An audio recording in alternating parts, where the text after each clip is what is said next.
Selamat sore pemirsa. Sumatera Utara hari ini kembali hadir menjumpai Anda edisi Selasa 30 Agustus 2022.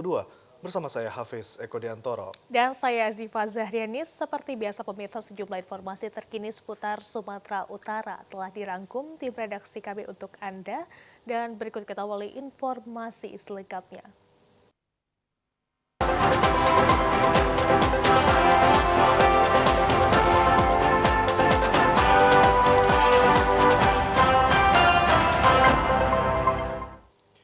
Ya, pemirsa, dua pejabat Badan Penanggulangan Bencana Daerah BPBD Kota Sibolga kembali diperiksa Kejaksaan Negeri Sibolga terkait penyidikan atas adanya dugaan penyelewengan anggaran. Kedua pejabat yang menjalani pemeriksaan tersebut yakni bendahara dan pejabat membuat komitmen pada mata anggaran, pengadaan makanan dan minuman, serta pemulihan kesehatan yang diperuntukkan bagi personil BPBD Kota Sibolga. Kedua pejabat BPBD Kota Sibolga itu menjalani pemeriksaan di lantai 2 gedung Kejaksaan Negeri Sibolga.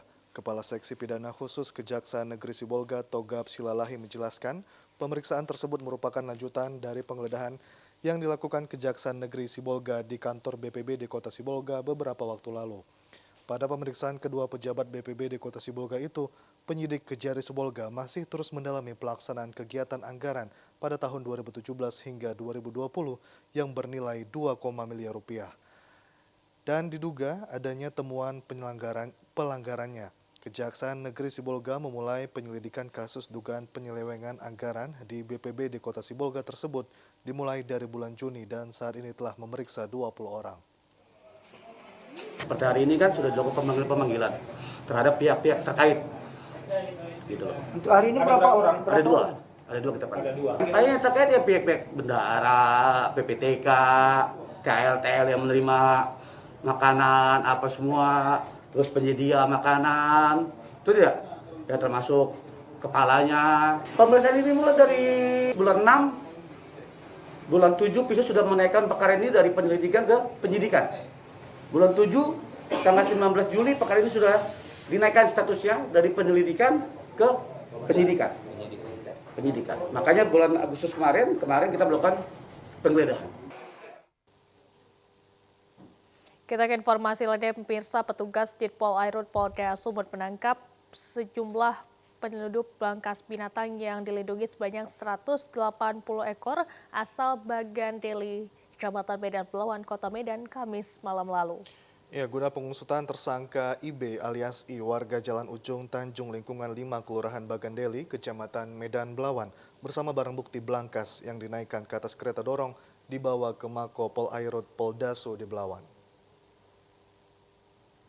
Tersangka membawa belangkas sebanyak 180 ekor yang sebahagian sudah mati dimasukkan ke dalam koni, sedangkan yang masih hidup ditaruh di dalam pinner tong ikan yang membawa hamparan perak untuk dijual penadahan dengan harga per ekor Rp35.000. Tersangka langsung ditangkap petugas yang mengintainya saat menarik kereta dorong yang ditarik menggunakan sepeda motor pada Kamis malam 25 Agustus 2022 lalu. Belangkas tersebut merupakan binatang yang dilindungi Undang-Undang Republik Indonesia. Kasubdit Penmas Polda Sumut AKBP Herwansyah Putra menjelaskan bahwa tersangka memperoleh belangkas-belangkas yang menyangkut jaringnya dan dikumpulkan kemudian dijual ke penadahannya di Hamparan Perak, Kabupaten Deli Serdang. Terungkapnya kasus ini dipaparkan di halaman apel di Pol Airut Polda Sumut di Belawan pada hari Senin kemarin. Herwansyah Putra menerangkan binatang belangkas yang dilindungi ini di pasaran gelap seperti di Malaysia dan di Thailand. Harganya sangat mahal karena binatang ini dijadikan obat. Dalam kasus ini tersangka dikenai pasal 40 ayat 2, junto pasal 22 ayat 2, huruf B Undang-Undang Republik Indonesia Nomor 5 Tahun 1990 tentang daya alam hayati dengan ancaman 5 tahun penjara dan denda sebesar Rp100 juta.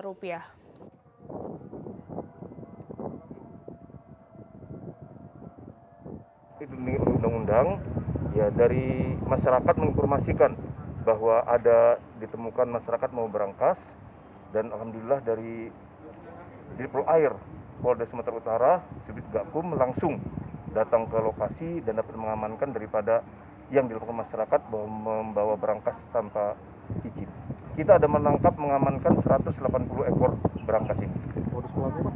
Modus pelaku katanya karena kapalnya, ya jaringnya itu ditabrak oleh berangkas, katanya merusak daripada jaring sehingga diambil oleh yang bersangkutan. Iya, kata yang bersangkutan. Tapi kan nggak mungkin dengan 180 ekor ini. Usai kasusnya dipaparkan, tersangka kembali diseret ke dalam sel, sedangkan Belangkas yang masih hidup dikembalikan ke habitatnya di laut oleh Humas Polda Sumut bersama para pejabat Polairut Polda dan Dinas Karantina Belawan, sementara Belangkas yang sudah mati dikubur di pinggir pantai Belawan. Ya, pemirsa, setelah dinyatakan hilang sejak Sabtu lalu dan telah dilaporkan pihak keluarga kepada Tim SAR Gabungan BPBD Taput untuk melakukan pencarian korban. Pada Selasa pagi, Tim SAR Gabungan menemukan korban sudah tidak bernyawa di kedalaman puluhan meter di alur sungai yang curam. Pencarian korban hanyut sejak dilaporkan pihak keluarga kepada BPBD Taput dan Tim SAR Gabungan terus melakukan pencarian. Korban merupakan seorang warga desa Sigumbang di sepanjang alur sungai Sidoras. Korban bernama Johan Lumban Torwan, usia 31 tahun, warga desa Sigumbang, Kecamatan Siborong, diketahui merupakan penyuluh pertanian lapangan pada Dinas Pertanian Taput. Diduga hanyut terseret arus sungai Sidoras pada Sabtu lalu saat hendak mencari ternak miliknya. Sementara itu, menurut keterangan kerabat korban, korban diketahui menghilang dikarenakan sepeda motor yang biasa dipergunakan korban sebelumnya masih parkir di tempat semula dan beberapa hari tidak diambil oleh korban. Selain itu, pencarian korban di sekitar lokasi terus dilakukan hingga malam Senin dengan menyusuri alur sepanjang sungai. Selain derasnya air sungai, banyaknya bebatuan dan alur sungai yang terjal dan sempit di kedalaman puluhan meter hingga malam belum ditemukan. Kejadian tersebut diduga korban terjatuh saat melintasi titik penyeberangan di atas sungai yang ambruk saat dilintasi sehingga korban terjatuh dan terbawa arus sungai. Sementara itu, pada Selasa pagi di hari kedua pencarian korban dilakukan, masyarakat bersama tim gabungan dan berhasil menemukan korban sudah tidak bernyawa setelah dilakukan evakuasi dibantu warga. Jenazah korban telah diserahkan kepada pihak keluarga. Si korban ini diduga dia pergi melihat ternak kerbaunya. Namun sebelum hari Sabtu itu tidak pulang-pulang lagi, mulai Sabtu sampai Minggu sampai Senin. Barulah hari Senin diberitahukan kepada kita tentang adanya orang hilang. Tapi kita sudah melakukan pencarian dan sampai ke sekitar sungai ini. Pemerintah Kabupaten Toba meminta semua pihak terkait memberikan aksi sesuai tugas masing-masing dalam penanggulangan dan antisipasi bencana banjir dan longsor di Kabupaten Toba. Hal ini dikemukakan Bupati Toba Poltak Sitorus didampingi Wakil Bupati Tony M. Simanjuntak, Kapolres Toba AKBP Taufik Hidayat Taib, beserta unsur Forkopimda saat memimpin rapat penanggulangan bencana yang digelar di Balai Data Kantor Bupati Toba. Bupati Toba Poltak Sitorus mengatakan daerah di Desa Jagadolok yang dilanda banjir dan longsor pada 27 Agustus 2022 lalu dinilai sebagai wilayah yang rawan terjadinya banjir dan longsor saat hujan deras. Dinas PUPR diharapkan agar memperbaiki pipa air minum yang rusak sesuai laporan PLT Camat Lumbajuluh Herta Simanjuntak bahwa ada 4 desa yang terdampak putusnya saluran air minum. Kalahar BPBD Toba Pontas Batubara diminta menyiapkan lokasi pengungsian dan membantu warga jika mengungsi nantinya. Selanjutnya, Dinas Kesehatan agar mempersiapkan tim kesehatan dan obat-obatan yang diperlukan. Sementara itu, AKBP Kapolres Taufik Hidayat Taib kembali menegaskan penanganan bencana harus langsung melakukan aksi. Semua pihak siap dengan tugas dan peralatan masing-masing sesuai perintah Kapolda Sumut yang sudah meninjau ke lokasi, bahwa Polri bersama anggota Polda Sumut siap membantu dan bekerja sama dengan semua pihak untuk menyelamatkan warga. Hal yang sama juga disampaikan Dandim Hari Sandra TNI juga siap memberikan bantuan terkait penanganan dan antisipasi bencana di daerah ini. Selain itu, para kepala desa dari Kecamatan Lumajulu pada rapat ini juga memberikan paparan terkait kondisi wilayah desa yang juga terdampak bencana banjir dan longsor. Kepada semua pihak, BWS Sumatera II yang diwakili oleh Sampe M. Huta PA diminta agar segera membantu normalisasi aliran sungai di daerah yang terdampak. BMKG Sumatera Utara Romauli Christian Sirait memprediksi perkiraan cuaca hujan deras hingga 2 September 2022 dan puncak hujan pada Oktober 2022.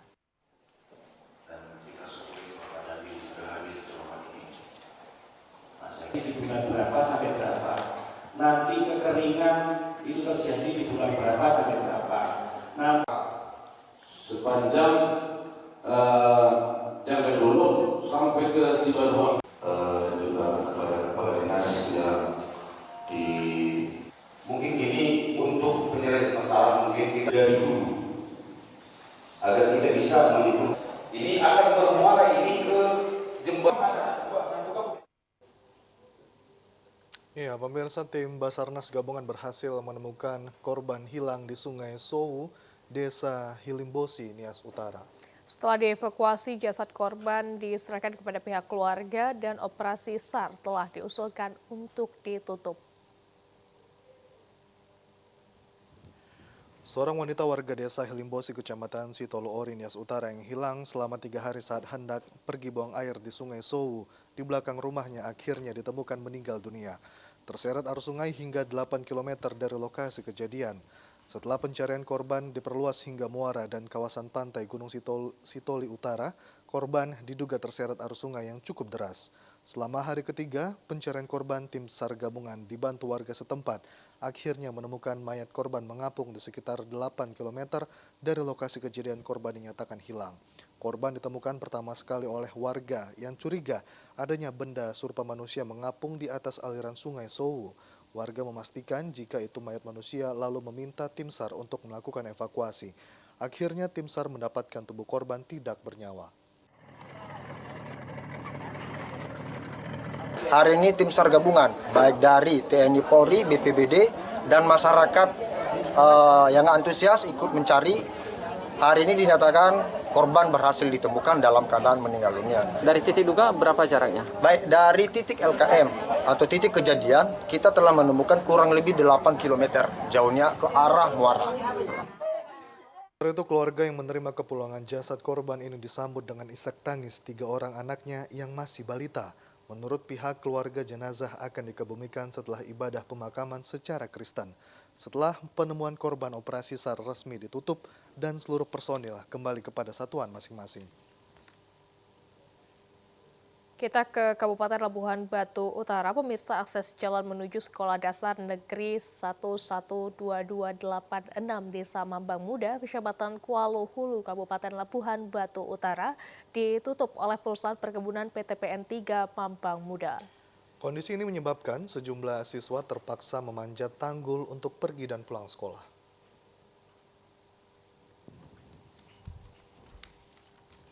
Sempat viral di media sosial, terlihat sejumlah siswa yang akan pergi dan pulang sekolah terpaksa memanjat tanggul tanah galian milik PTPN 3 Mambang Muda. Hal ini disebabkan akses jalan terdekat menuju ke sekolah dasar negeri tersebut dikelilingi lahan perkebunan HGU milik PTPN 3 Mambang Muda yang ditutup oleh pihak perusahaan. Berdasarkan informasi dari beberapa sumber mengatakan bahwa parit dan tanggul dibuat untuk membatas sekaligus pengaman aset milik perusahaan BUMN dari tindakan pencurian. Hal ini justru menyebabkan sejumlah guru maupun siswa menuju ke sekolah mereka terpaksa melalui jalan memutar dan jalan jauh dari Jalan Lintas Sumatera. Camat Kuala Hulu Panji Tri Asmara mengatakan kehadiran pihak perusahaan ke kantor kepala desa Mambang Muda berdasarkan laporan warga untuk memediasi pihak sekolah dengan perusahaan terkait penutupan jalan. Namun setelah ditunggu dan dikonfirmasi ke pimpinan manajemen perusahaan hingga menjelang siang tidak hadir di kantor desa tersebut.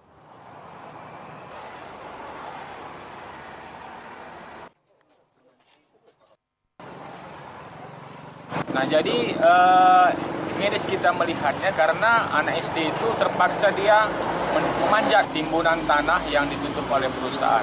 Sebenarnya kami dari pemerintah kecamatan mencoba untuk melakukan koordinasi dengan pihak perusahaan terkait dengan hal tersebut. Artinya walaupun memang sebenarnya jalan itu milik perusahaan, berada di HGU perusahaan, namun kami bermohon kiranya hanya untuk akses jalan anak sekolah itu dapat diberikan gitu. Hanya tidak lebih dari 2 meter jalannya. Sementara itu, salah seorang Satpam PTPN 3 Mambang Muda, Ratno Gunawan, mengatakan manajer dan staf terkait membuat kebijakan penutupan akses jalan tersebut tidak berada di kantor. Apa sebabnya kami tidak bisa masuk? Siapa gini Pak, pimpinan kami lagi tidak di tempat, Pak. Untuk yang mewakili nggak ada, Pak? Nggak bisa, Pak, lagi dinas luar juga. Dinas luar, Pak, ya? Nggak ada yang untuk mewakili, Pak. Sementara itu mendapat laporan dari warga dan para guru terkait akses jalan menuju sekolah dasar negeri di Desa Mambang Muda, Aikanopan, Kabupaten Labuhan Batu Utara ditutup oleh perkebunan PTPN 3 Mambang Muda. Sejumlah personil Satuan Polisi Pamong Praja dipimpin Bupati Labuhan Batu Utara membongkar tanggul penutupan akses jalan menuju sekolah tersebut. Untuk mengamankan aset milik perusahaan perkebunan milik BUMN, PTPN 3 Mambang Muda, pihak perusahaan menutup akses jalan masuk ke SDN 112286. Hal ini menyebabkan sejumlah siswa pergi ke sekolah harus memanjat tanggul. Kondisi ini berbanding terbalik dengan lokasi kafe yang tidak jauh dari lokasi jalan yang ditutup. Perusahaan BUMN justru memberi akses jalan keluar masuk ke dalam area lahan HGU milik perusahaan. Setelah mendapat laporan terkait keluhan sejumlah guru dan warga, serta untuk kepentingan masyarakat umum dan pendidikan, sejumlah personil Satpol PP bersama dinas terkait yang dipimpin Bupati Labuhan Batu Utara turun ke lokasi akses jalan yang ditutup.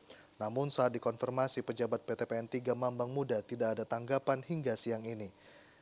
Sehingga sejumlah personil Satpol PP dengan alat seadanya membongkar tanggul penghalang akses jalan agar dapat dilalui kembali. Asisten Perekonomian dan Pembangunan Pemkab Labuhan Batu Utara Muhammad Asri menjelaskan tanggul pengaman aset milik PTPN 3 ini dibongkar untuk kepentingan umum terutama warga yang berada di sekitar lokasi perkebunan dan berharap agar pihak PTPN 3 Mambang Muda dapat memahami dan tidak merasa dirugikan dengan mengizinkan tanggul tersebut dibongkar.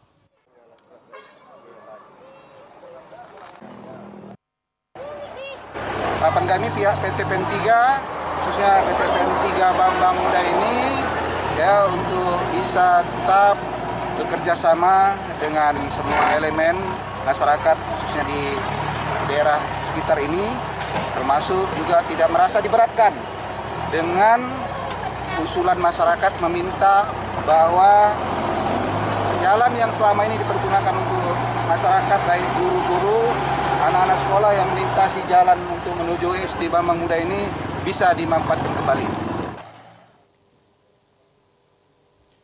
Ya, pemirsa, sejumlah informasi aktual yang akan kami hadirkan sesaat lagi. Tetaplah bersama kami.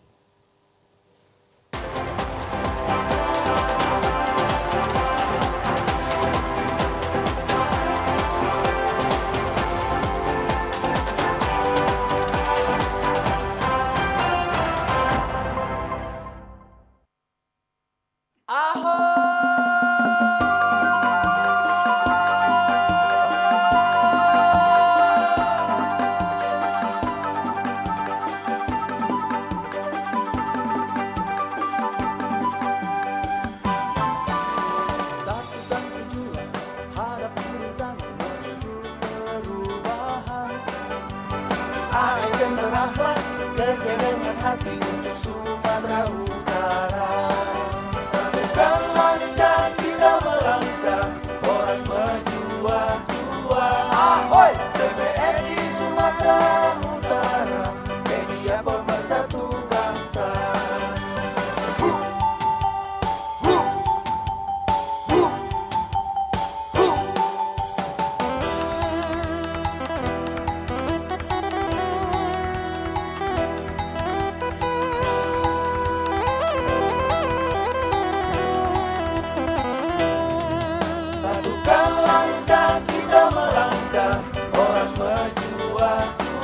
Ahoy! TVRI Sumatera Utara, media pemersatu bangsa.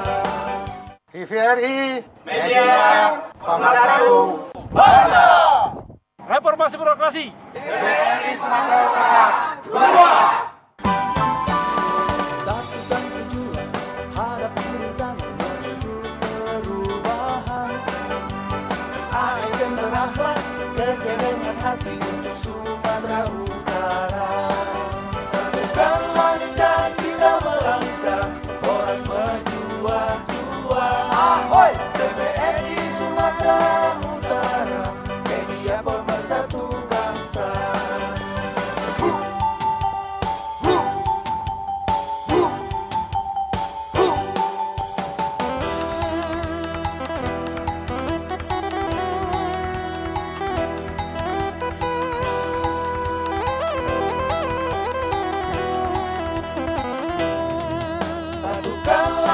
langkah kita melangkah, Horas menjua-jua. Ahoy! TPRI Sumatera Utara, media pemersatu bangsa. Saatnya kita berubah, Horas menjua-jua. Ahoy! Horas menjua-jua. Tahu!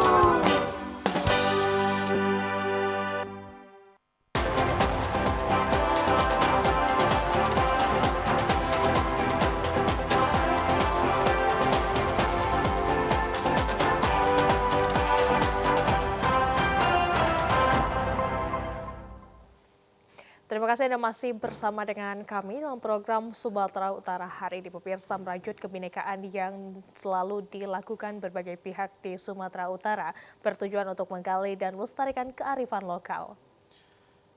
Ya, hal tersebut disampaikan sejumlah guru PAUD dan tergabung dalam Himpunan Pendidik dan Tenaga Kependidikan Anak Usia Dini Indonesia.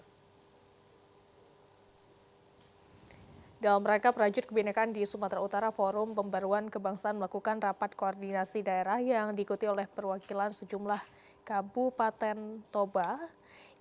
Sejumlah guru PAUD yang tergabung dalam Himpaudi menyampaikan aspirasi sekaligus meminta dukungan kepada pemerintah Provinsi Sumatera Utara terkait dengan revisi Undang-Undang Sistem Pendidikan Nasional Sidiknas. Dalam penyampaian aspirasi tersebut, ratusan guru PAUD se-Sumatera Utara diterima oleh perwakilan Gubernur Sumatera Utara, staf ahli ekonomi dan kebangsaan Agus Tri Priyono. Dalam orasinya, sejumlah guru PAUD meminta penyetaran profesi guru PAUD dengan guru lainnya yang berupa status dalam pendapatan. Sejumlah guru PAUD yang tergabung dalam Himpaudi Sumut juga dilepas oleh staf ahli ekonomi dan kebangsaan Agus Tri Priyono dalam melakukan aksi long march ke kantor DPRD Sumut untuk melakukan aksi damai sekaligus penyampaian aspirasi. Perwakilan Himpaudi Sumut Rosnida Borugiting mengatakan aksi penyampaian aspirasi penyetaran guru PAUD dengan guru lainnya hal ini dilakukan karena selama ini banyak guru PAUD di sejumlah daerah hanya diberikan upah sebesar Rp400.000 per bulan. Ia berharap agar revisi Undang-Undang Sidiknas agar segera dilakukan sehingga dapat mensejahterakan para guru PAUD di Indonesia, khususnya Sumatera Utara. Ibu Dr. Anda Roslinda langsung dapat yang sangat mengharapkan bimbingan dan arahan dari Bapak Gubernur Sumatera Utara supaya dapat tetap mendukung kami dan memberikan motivasi kepada kami laskar-laskar PAUD seprovinsi Sumatera Utara. Pada hari ini kami berangkat ke kantor DPRD Provinsi Sumatera Utara untuk mengadakan aksi damai dan berdoa bersama dan untuk menyampaikan apresiasi untuk mempertahankan profesi honor guru-guru PAUD supaya kami bisa dianggap sama dengan guru-guru yang lain, Pak. Honor guru PAUD itu bisa dihargai hanya 100 sampai 400 ribu, Pak. Yang terkadang untuk transport untuk berangkat ke lembaga PAUD pun tidak terpenuhi, Pak. Jadi kami menyadari apabila kesejahteraan kami tidak terpenuhi, maka kami pun akan melaksanakan pekerjaan itu juga agak sulit, Pak. Itulah yang kami perjuangkan pada hari ini. Berorasi ke kantor Gubernur Sumatera Utara dan berorasi ke kantor DPRD Provinsi Sumatera Utara. Staf ahli ekonomi dan kebangsaan Agus Tri Priyono mengatakan pemerintah Provinsi Sumatera Utara sangat mendukung adanya upaya penataan ulang sistem pendidikan nasional ke arah yang lebih baik.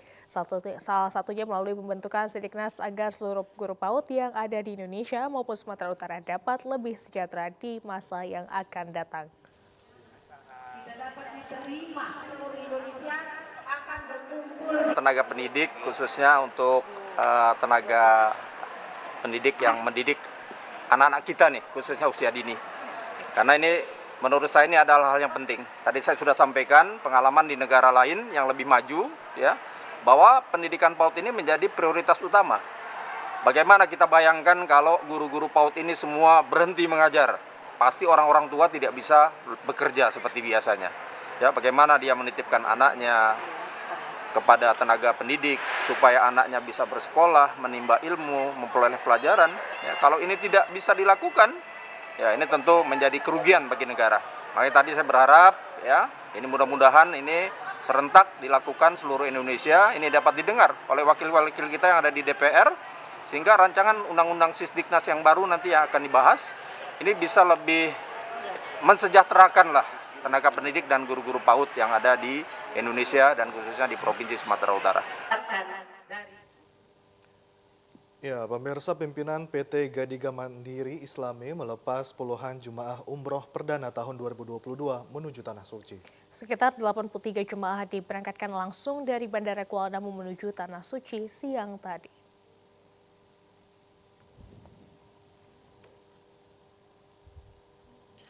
Sebanyak 83 jemaah umroh PT Gadiga Mandiri Islami menjalani ibadah umroh ke Tanah Suci selama 13 hari, 5 malam di Madinah dan 6 malam di Mekah. Pemberangkatan ibadah umroh kali ini menjadi syiar sekaligus memberikan motivasi bagi umat untuk tidak surut dalam melaksanakan ibadah umroh. Pada umroh perdana ini, kenikmatan bertambah luar biasa karena tidak hanya kemampuan fisik semata dan materi tersedia, pihaknya terus menciarkan ibadah ini untuk memakmurkan tanah haram. Pihak PT Gadiga Mandiri Islami merasa bersyukur atas kepercayaan jemaah dan umat muslim Sumatera Utara dan Subuh Salam Aceh atas keberangkatan perdana ini. Pihaknya terus berupaya memberikan pelayanan terbaik dan profesional bagi seluruh jemaah umroh. Dengan mengedepankan komitmen perjalanan mudah dan aman, PT Gadiga Mandiri Islami mengajak seluruh masyarakat Sumut, Subuh Salam Aceh untuk berangkat umroh. Kedepannya pihaknya akan bekerja sama dengan Bank Syariah lewat fasilitas cicilan biaya umroh. Kan manasik praktik lengkap di pondok pesantren kita di Kota Sebuluh Salam Raudatul Ulum. Karena kita punya moto umrah bersama PT Gadiga, secara otomatis ikut berinfak dalam pembangunan 2 pondok pesantren. Pondok Modern Darul Rahmah Sepadan Kota Sebuluh Salam dan Pondok Pesantren Darul Rasid Kabupaten Aceh Singkil. Dan umrah bersama PT Gadiga ini kita anggap sebagai sarana untuk pendidikan, yaitu umrah sambil nyantri, karena rata-rata pembimbingnya adalah pimpinan pondok pesantren. Para jamaah, sehebat apapun pembimbing, seahli apapun pembimbing, kalau tidak ada kerjasama yang kompak itu sia-sia. Bahwasannya kami ini menjadi saudara semuanya, baik dari Sumatera Utara atau Aceh, yaitu saudara sekandungan pesawat Lion Air. Pada pelaksanaan umroh ini, syarat kelengkapan dokumentasi vaksin dan hasil PCR tetap menjadi kewajiban yang harus dipenuhi oleh para calon jemaah. Kesempatan pergi umroh ini bisa menjadi obat bagi calon jemaah haji yang kemarin sempat gagal berangkat sebab terbentur batasan usia. Meski demikian, bagi jemaah yang baru pertama kali mendapatkan kesempatan untuk menunaikan ibadah umroh, PT Gadiga Mandiri Islami yang beralamat di Jalan Bajak 2 nomor 55E Simpang Marindal selalu memperhatikan jemaah dalam memberikan fasilitas berupa informasi terkait persiapan keberangkatan hingga bimbingan umroh selama di Tanah Suci hingga kembali ke tanah air. Beribadah semata-mata karena Allah Subhanahu wa Ta'ala, supaya tidak kita kecewa dengan niat-niat yang tidak perlu, niat-niat yang tidak penting. Yang paling pertama adalah kita betul-betul labbaik Allahumma labbaik, semata-mata kita memenuhi panggilan Allah Subhanahu wa Ta'ala. Mudah-mudahan semua jemaah kita yang berangkat hari ini dan juga seterusnya mendapat ibadah yang makbul dan mabrur di sisi Allah Subhanahu wa Ta'ala. Selamat berangkat dan selamat pulang. Begitu juga jemaah-jemaah kita yang belum bergabung kepada PT Gadiga, mudah-mudahan juga bisa bergabung, dan keberangkatan kita ini sampai bulan Syawal. Setiap bulan kita ada pemberangkatan.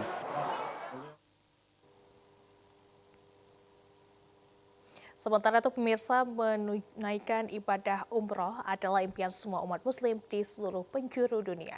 Di tengah kondisi pandemi saat ini yang masih belum stabil, pelaksanaan umroh mulai dibuka kembali menjadi angin segar bagi jemaah untuk berziarah dan beribadah ke Tanah Suci. Selama 2 tahun lebih, seluruh umat muslim harus memendam keinginan untuk menunaikan umroh. Mereka harus memendam rasa rindu untuk menginjakkan kakinya ke Tanah Suci. Dan kembali dibukanya akses umroh merupakan angin segar dan kesempatan awal bagi jemaah dan biro travel umroh. Kesempatan pergi umroh ini menjadi obat luka bagi jemaah haji yang gagal berangkat karena keterbatasan usia. Pelaksanaan ibadah umroh memerlukan biaya yang tidak sedikit dan tidak jarang seseorang harus untuk menabung demi tercapainya impian ke Tanah Suci. PT Gadiga Mandiri Islami mengedepankan komitmen perjalanan mudah dan aman. PT Gadiga Mandiri Islami di bawah pimpinan Ustadz Nasir Karim LC mengajak seluruh masyarakat Sumut Aceh untuk berangkat umroh meski di masa pandemi. Kedepannya pihaknya akan bekerjasama dengan Bank Syariah lewat fasilitas cicilan biaya umroh. Dan pada keberangkatan ibadah umroh siang tadi turut serta Wali Kota Subuh Salam Afan Alfian bersama pimpinan DPRK Subuh Salam Ade Fadli Pranata yang mempercayakan pelaksanaan ibadah umrohnya lewat pihak PT Gadika Mandiri Islami. Mereka sangat merasakan fasilitas regulasi tentang penyelenggaraan umroh yang sangat mudah dan biayanya juga terjangkau, termasuk dengan terkait integrasi sistem dengan pemerintah Arab Saudi. Ini dilakukan untuk terus meningkatkan kualitas layanan dan perlindungan jemaah, proses verifikasi vaksin, tes kesehatan, screening kesehatan dilakukan dengan mudah, cepat, dan valid, serta akurat. Bagi jemaah yang baru pertama kali mendapatkan kesempatan untuk menunaikan ibadah umroh, PT Gadika Mandiri Islami yang beralamat di Jalan Bajak 2 nomor 55E Simpang Marendal selalu memperhatikan jemaah dalam memberikan fasilitas berupa informasi terkait persiapan keberangkatan hingga bimbingan umroh selama di Tanah Suci hingga kembali ke tanah air. Ya, pemirsa, merajut kebinekaan yang selalu dilakukan berbagai pihak di Sumatera Utara bertujuan untuk menggali dan melestarikan kearifan lokal. Selain itu, merajut kebinekaan dapat terwujud aspirasi masyarakat dalam pembaruan kebangsaan dengan tujuan besar untuk memajukan Sumatera Utara. Dalam rangka merajut kebinekaan di Sumatera Utara, Forum Pembauran Kebangsaan melakukan rapat koordinasi daerah yang diikuti oleh perwakilan sejumlah kabupaten kota yang ada di Sumatera Utara. Hasil rapat dan diskusi yang dicapai akan disampaikan kepada Gubernur Sumatera Utara untuk dapat dijadikan sebagai panduan dalam rangka mengharmonisasi seluruh etnis yang ada di Sumatera Utara. Koordinator Bidang Dialog Forum Pembauran Kebangsaan Provinsi Sumatera Utara Saifuddin Awe yang merupakan Ketua Panitia pada acara rapat koordinasi daerah berharap kepada seluruh perwakilan dari kabupaten kota dapat membawa aspirasi untuk merajut kebinekaan agar menjadi harmonis demi kemajuan Sumatera Utara. Merajut kebinekaan ini menjadikan seluruh masyarakat dapat bersatu dalam melakukan berbagai hal untuk satu tujuan, yaitu memajukan bangsa dan negara Republik Indonesia. Dikatakan sampai saat ini banyak provinsi lain melihat Sumatera Utara daerah yang sangat mampu merajut kebinekaan karena meski terdapat berbagai etnis dan agama, tidak menjadikan masyarakatnya terkotak-kotak, melainkan masyarakatnya sangat harmonis dalam mewujudkan Sumatera Utara yang lebih bermartabat. Setiap hari kami menengadahkan tangan di hadapannya, terdapat kesalahan dan kesilapan. Yang pertama, menggali dan melestarikan kearifan lokal. Yang kedua, terwujudnya aspirasi masyarakat di bidang pembauran kebangsaan. Yang ketiga, terwujudnya kerjasama selaras dengan pengurus FPK se-kabupaten kota yang ada di Provinsi Sumatera Utara. Kemudian, hasil dari rapat koordinasi ini akan kita sampaikan rekomendasinya kepada Bapak Gubernur untuk menjadi panduan dalam rangka mengharmonisasi etnis yang ada di Sumatera Utara. Semua yang berhadir di se-kabupaten FPK, se-kabupaten kota se-Sumatera Utara, kita harapkan kiranya dapat membawa aspirasi ke daerahnya masing-masing bahwa bagaimana merajut harmonisasi antar etnis sehingga kita dapat membangun bangsa dan negara Republik Indonesia khususnya dalam wilayah hukum Provinsi Sumatera Utara.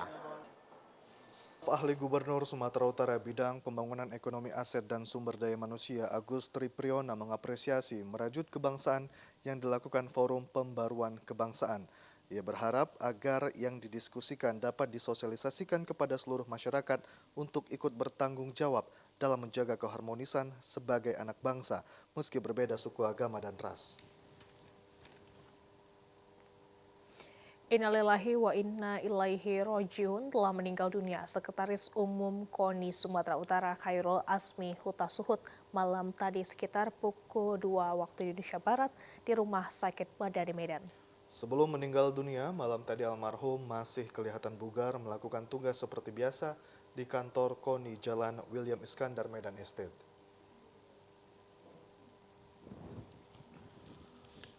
Sekitar pukul 12 malam, almarhum sempat mengeluh rasa capek, kemudian dibawa ke rumah sakit. Setelah mendapat perawatan intensif sekitar pukul 2 dini hari, almarhum menghembuskan nafas terakhir. Dan selama hayatnya, almarhum pernah menjabat sebagai pembantu rektor Universitas Negeri Medan, pengurus Wushu Indonesia, dan periode ketiga sebagai Sekretaris Umum KONI Sumatera Utara. tampak hadir melayat di rumah duka Jalan Pelajar Ujung Medan Gubernur Sumatera Utara Edi Rahmayadi, Wakil Gubernur Musa Rajeksyah, Ketua DPRD Sumatera Utara Baskami Ginting, mantan Kupsu Samsul Arifin, pejabat teras Unimed, serta pengurus KONI Kabupaten Kota. Menurut Ketua Umum KONI Sumatera Utara John Ismadi Lubis, almarhum Khairul Azmi sosok pekerja keras yang jadi panutan di kalangan insan olahraga. Almarhum yang pernah menggeluti olahraga gulat meninggal dunia di usia 64 tahun, meninggalkan 1 orang istri, 2 anak, dan 2 orang cucu.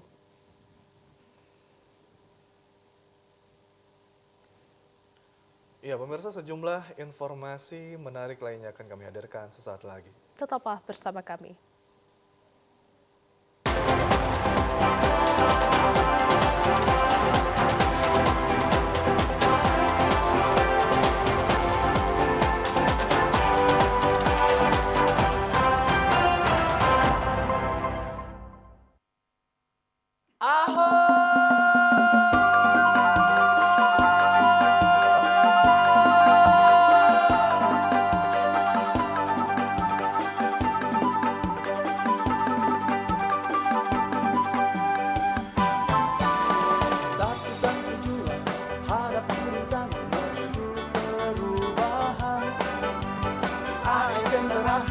Kegelengan hati untuk Sumatera Utara. Satukan langkah kita melangkah, Polres berjuang. Ahoy! TVRI Sumatera Utara, media pemersatu bangsa.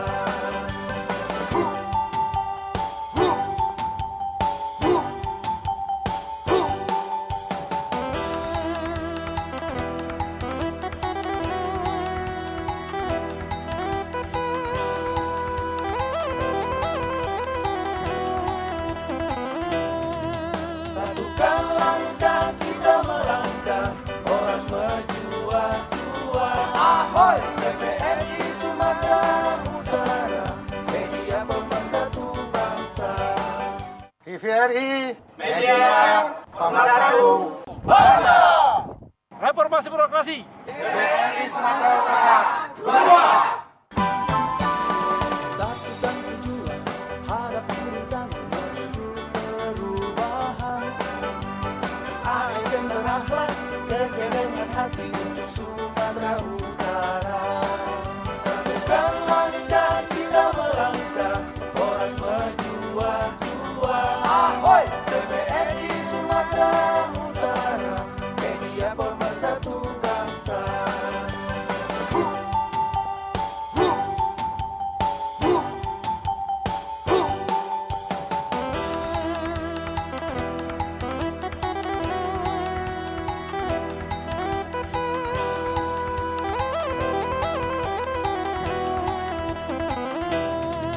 Satukan langkah kita melangkah, Polres berjuang. Ahoy! TVRI Sumatera Utara, media pemersatu bangsa. Saatnya kita berubah, Polres berjuang. Ahoy! Polres berjuang. Yahoo!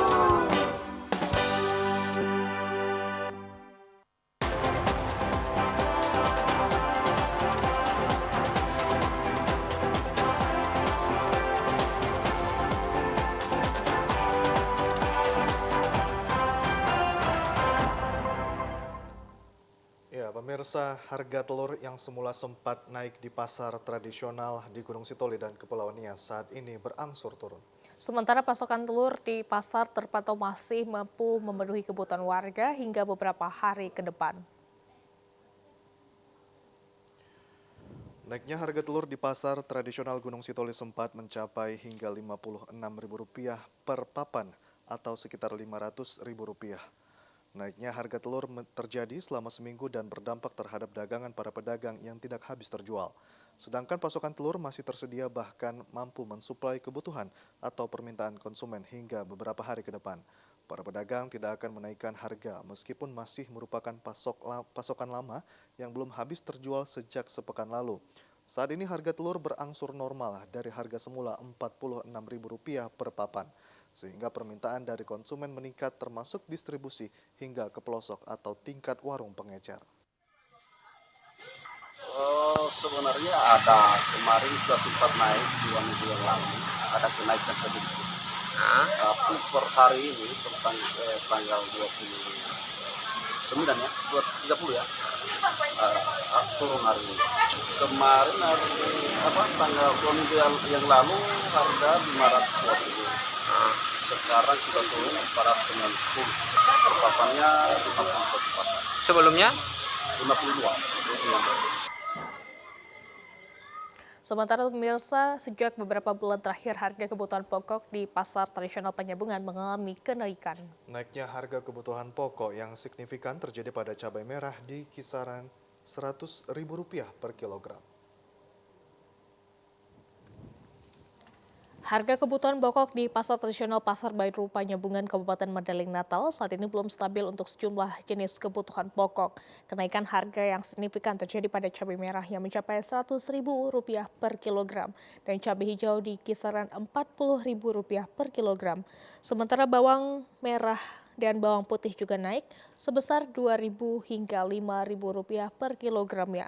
Naiknya harga kebutuhan pokok ini sejak Ramadan tahun lalu terjadi hingga saat ini di sejumlah harga kebutuhan masih relatif tinggi. Sementara persediaan kebutuhan pokok seperti cabai merah di pasar tradisional Kabupaten Mandailing Natal masih aman, namun harga tidak turun. Sementara suplai cabai dari luar daerah sulit diperoleh para pedagang karena gagal panen akibat musim hujan. Paling payah isinya karena asal cabai merah ini pun yang didatangkan dari Kerici. Kalau dari dari Toba, mahal harganya harus jual 100 per kilo. Untuk ada dari Kerici. Tapi untuk kebutuhan stok sendiri Pak di pasar ini masih aman? Masih aman kalau stok aman. Tapi kalau cabai bukan apa dan dibantu dari cabai Kerici. Pemirsa, para petani tanaman tomat di Desa Sionggang, Tengah, Kecamatan Lumban Julu, Kabupaten Toba mengeluh dengan turunnya harga tomat. Karena saat musim panas tahun ini, harga tomat turun di pasaran tidak seperti yang diharapkan seperti tahun sebelumnya. Pasca panen saat ini harga tomat dijual Rp3.000 per kilogram, sementara pada tahun lalu harga tomat masih sekitar Rp5.000 per kilogram. Ironisnya, hasil panen tomat tersebut tidak ada yang dijual di Kabupaten Toba, melainkan langsung dijemput para tengkulak untuk dibawa ke Pematang Siantar. Salah seorang petani Holden Manurung mengeluhkan turunnya harga tomat saat ini menyebabkan biaya operasional tidak sesuai dengan hasil yang didapatkan. Meski hasil panen saat ini cukup melimpah, namun dikarenakan harga yang anjlok membuat para petani belum mendapatkan hasil yang diharapkan. Holden menambahkan, untuk tahun ini hasil panen tomat dari lahan yang digarapnya mencapai 6 hingga 9 ton per musimnya. Namun untuk biaya perawatan tanaman lebih besar dibandingkan tahun lalu, karena harga pupuk dan obat-obatan lebih mahal dari tahun lalu. Holden berharap pemerintah agar lebih memperhatikan harga pupuk dan obat-obatan yang saat ini cukup tinggi dengan membuat kebijakan yang dapat meringankan beban para petani.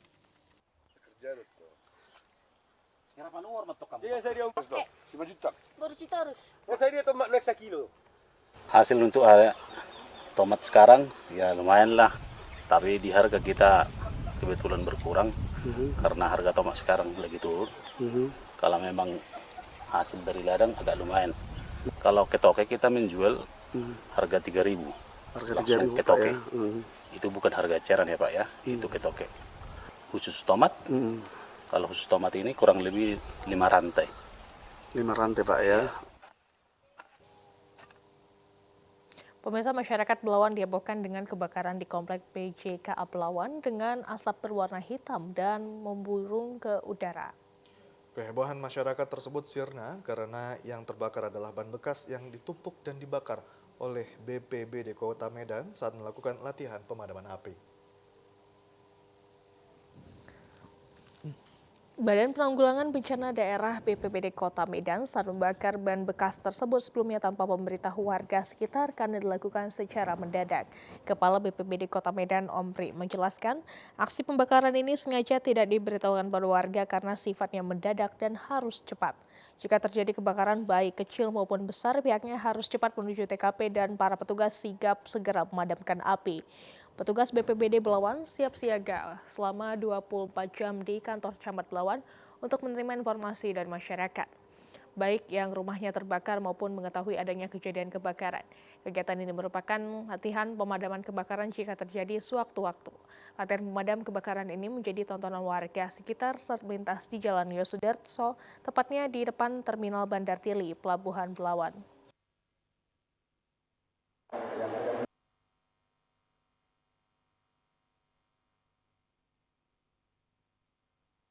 Supaya mereka tahu bahwa tugas pemadam kebakaran inilah pekerjaannya di lapangan. Jadi sengaja kita buat tadi tanpa ada pemberitahuan sama masyarakat. Jadi bahwa tugas pemadam itu sudah sampai 24 jam. Jadi kita sudah siap untuk melaksanakan tugas, terutama untuk masyarakat Kota Belawan. Ya, pemirsa, cabang olahraga tenis meja merupakan salah satu cabang olahraga yang banyak digemari masyarakat. Cabang olahraga terukur yang kerap berprestasi di Provinsi Sumatera Utara berkat pengabdian sosok pelatih Muhammad Ridwan. Muhammad Ridwan yang akrab disapa dengan panggilan Pak Ang, saat ini sebagai pelatih disabilitas atlet cacat nasional Paralimpik Komite NPC Sumatera Utara sudah 14 kali menyelenggarakan turnamen untuk seluruh masyarakat. Meski kemasannya sangat sederhana, namun manfaat yang dirasakan komunitas olahraga tenis meja sangat besar dan tetap eksis di Kota Medan. Saat dikonfirmasi, Pak Ang mengatakan kepeduliannya membina olahraga tenis meja semata-mata untuk memasyarakatkan olahraga sehingga melahirkan atlet Kota Medan yang lebih baik. Pembina olahraga tenis Medan, Muhammad Afif Abdillah, mengatakan Pak Ang merupakan sosok yang sangat luar biasa pengabdiannya untuk perkembangan olahraga tenis meja di Sumatera Utara, khususnya di Kota Medan. Selain fokus melatih atlet disabilitas NPC Sumatera Utara, sosok Pak Ang tetap menyelenggarakan turnamen yang tujuannya untuk mengolahragakan semangat para pelajar dan semua elemen masyarakat terhadap olahraga tenis meja. Muhammad Afif berharap melalui gerakan pembinaan olahraga tenis meja ini akan melahirkan Pak Ang baru sehingga prestasi tenis meja Kota Medan berprestasi ke tingkat nasional. Sosok Pak Ang ini luar biasa pengabdiannya untuk tenis meja, terutama Sumatera Utara dan Kota Medan. Kita berharap teruslah berkarya Pak Ang. Siap, terus bikin turnamen, latih semua atlet-atlet, apalagi kita sudah PON sudah dekat Aceh, Sumatera Utara, gimana agar atlet-atlet kita betul-betul bisa jadi atlet pemenang di rumahnya sendiri. Jadi Pak Ang ini kami doakan apapun kita terus berkarya, sehat terus, mudah-mudahan Allah berkahi dia. Amin. Tujuan saya itu untuk para pelajar tenis meja Sumatera Utara Medan ini biar makin maju dan juga mereka bisa ada kegiatan olahraga untuk diri mereka gitu. Prestasi untuk memajukan seluruh atlet yang ada di Medan Sumatera Utara. Pesertanya lebih kurang 150 orang. Dari KTP Medan ada 100 orang, luar kota ada 50 orang. Jadi cukup ramai lah saya buat yang ke-14 ini. Sistem pertandingannya sistem jumpa. Pada turnamen Pak Ang yang ke-14 keluar sebagai juara Nuzul Anggara dari klub tenis meja Sahabat Kota Medan.